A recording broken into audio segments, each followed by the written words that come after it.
All right, and 4.5, solving polynomial equations. This is the second part of this section.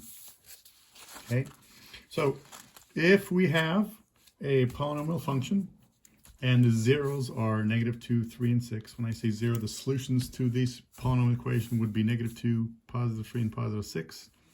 If that's the case, then we have to find, in this case, if that's the answers, if that's the zeros, what is the actual polynomial equation? Okay, here's what you need to do. You take x minus that, which is the same thing as x plus 2. You take x minus this, and you take x minus that. Okay, so here you go. Now all you got to do now is multiply all the stuff, and that is going to be your polynomial equation. If you had a 4, an answer is 4, a -2, and a -8, if those are your answers, you'd say x minus 4 times x plus 2 times x plus 8. You multiply that stuff out, and that would be your polynomial equation. Okay, but let's go to this one. So I'm going to multiply these two first. I'm going to take this binomial times that binomial. You multiply that, and you get this right here. Okay, remember that part right there. Ignore that. So this right here, when you multiply these two, you get this. These two are like terms. Combine them, and you get this. So now you have to take this. So these two, when you multiply them, you get this. You still have to take this and multiply it by x minus 6. So you have this times this, you take that answer and multiply it by this. Okay, so this, which is right there, times x minus 6, which is right there, and yet this times this is x to the third, this times this is minus x squared, this times this is minus 6x, this times this is minus 6x squared. That times that is a positive 6x. That times that is a positive 36. So now you have to take all these and combine like terms. That is x to the third. X to the third. These two right here, x squared terms, that makes a minus 7x squared. Minus 7x squared. These two cancel each other out. And this is a plus 36. There you go. And this is your equation, and we're going to call it, let's say, g of x. G of x equals x to the third minus 7x squared plus 36. What are the zeros of this function? What are the answers? What's the solution? Right there. Okay, so it's easier if you know what the answers are, if you know what the zeros are, if you know what the solutions are. Well, it's easy to work and find your polynomial equation. The harder part is taking this and factoring it and getting to those answers. So this is just the reverse order of what we've done. Okay, and then after that, we're going to do some practice here. This stuff is going to set us up in the future here. The square root of 2 times the square root of 2 is 2. Square root of 3 times the square root of 3 is 3. Square root of 11 times the square root of 11 is 11. Square root of 13 times the square root of 13 is 13. Hopefully you see a pattern here.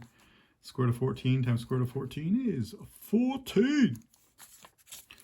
What's the square root of 22 times the square root of 22? 22. What's the square root of 28 times the square root of 28? 28. What's the square root of 34 times the square root of 34? It's 34. What's the square root of 56 times the square root of 56? It's 56. What's the square root of x times the square root of x? It's x. Square root of 127 times the square root of 127? 127. Okay? That is going to help us a little bit in the future. Okay? Next we have the irrational conjugates theorem. And this right here is on page 193. Okay?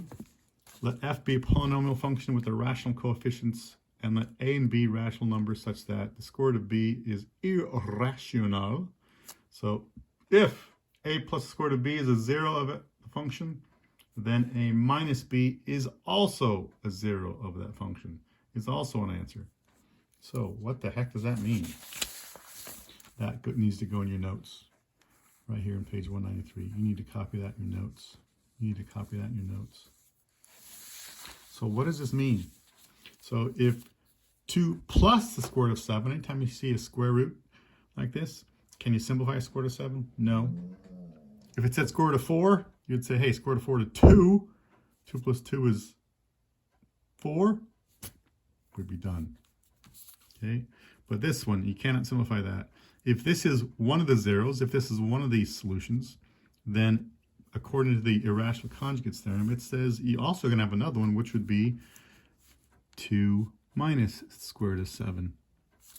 In this case, if this is one of the answers, negative 3 plus square root of 5, the conjugate of that would also be, so I should say would also, the conjugate of that would be negative 3 minus square root of 5.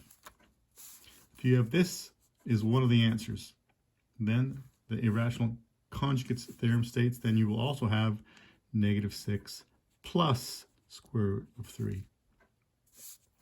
If you had 5 minus square root of 2, if this is one of the answers, that's an irrational number. So you would also have 5 plus square root of 2 as one of the answers. Okay, so every time you see this, they will always come in pairs. They'll always come in pairs, not apples, pairs. Pairs of 2. Here's one, there's another. Here's one, there's another, and another. So they always come in pairs. Okay. Now, if that's the case, if this is one of the answers, you know there's another, so you have to set up just like we did before. X minus 2 plus this one, 2 plus square root of 7, and this one would be x minus parenthesis 2 minus square root of 7. So for this one, we'd say x minus this stuff, put it in parentheses. You have to put it in parentheses. Yes, you have to put it in parentheses. If you do not put that in parentheses, you're going to make a boo-boo. Okay, and then times the quantity x minus this quantity. Make sure you put that in parentheses.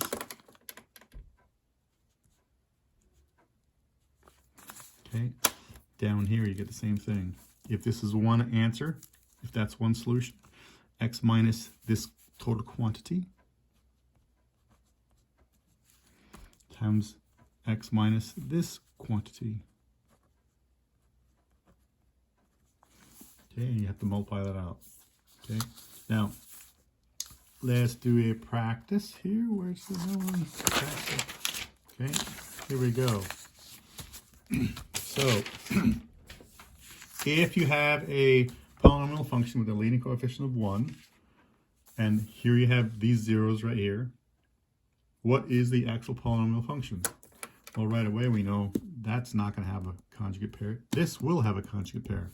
It's going to be 6 plus square root of 7. Okay, so we need to write that out. So x minus this, we did that. X minus this, make sure it's in parentheses. X minus that stuff's in parentheses. And x minus that. It's right there. Okay, x minus 4, you can't really simplify that. But this part right here, you can simplify that part right there. And, let's put it right there. A negative times a positive 6 gives us a negative 6. A negative times a negative 7, a negative times a negative square root of 7 gives us a positive square root of 7. This x stays right there. A negative times a 6, positive 6 is a negative square root of 6, negative 6. A negative times a positive square root of 7 is a negative square root of 7. So now we have to multiply all this junk.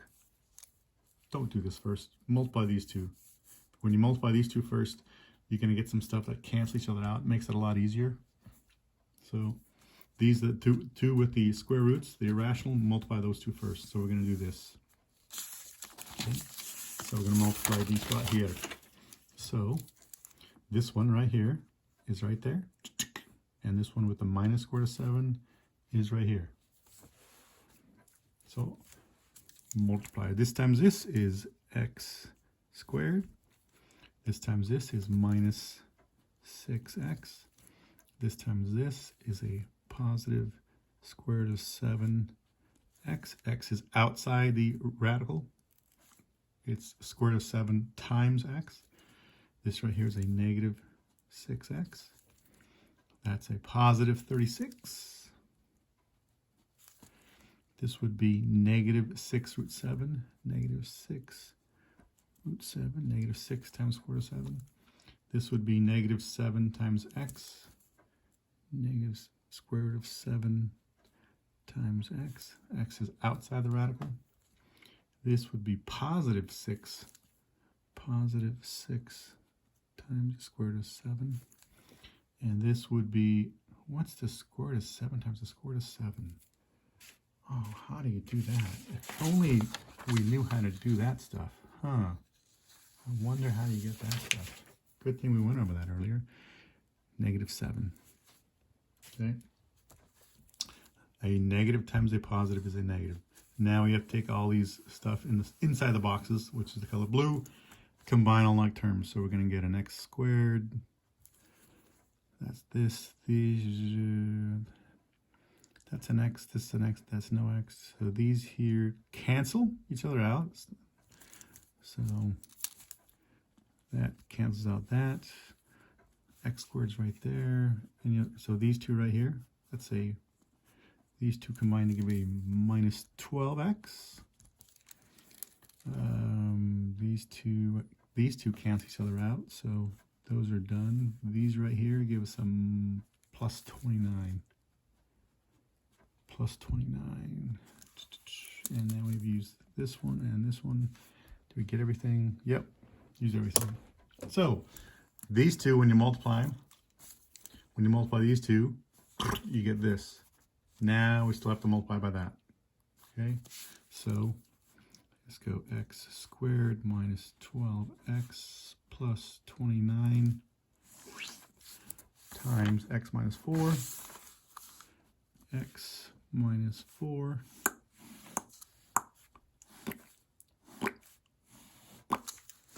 Right, let's multiply this stuff. This times this is x to the third. This times this is minus 12x squared. That times that is plus 29x. That times that's a minus 4x squared. That times that is a positive 48x. That times that, it's going to be a negative 130, 120, 116 minus 116. Now you have to take all this stuff and combine like terms. So x to the third, there's no other x to the thirds. These two right here combining about minus 16x squared. Okay, I've used that one, I've used that one. These two, 77 plus 77x. Use that one, and minus 116. So we're going to call this, let's call it f of x. F of x, here's your function. The leading coefficient is a 1. Okay, the leading coefficient is a 1. Okay, we're not going to do other stuff where the leading coefficient is other than a 1. We're not going to do that yet. That's much more complicated than this right now. Okay, so here's the answer. So the question is, if you have zeros, a polynomial function with a leading coefficient of 1, and the zeros, one of them is a 4, the other is a 6 minus the square root of 7, what is the actual polynomial function? Here's your answer. Boom, la boom, la bomba. Boom. Good luck, guys. Bye.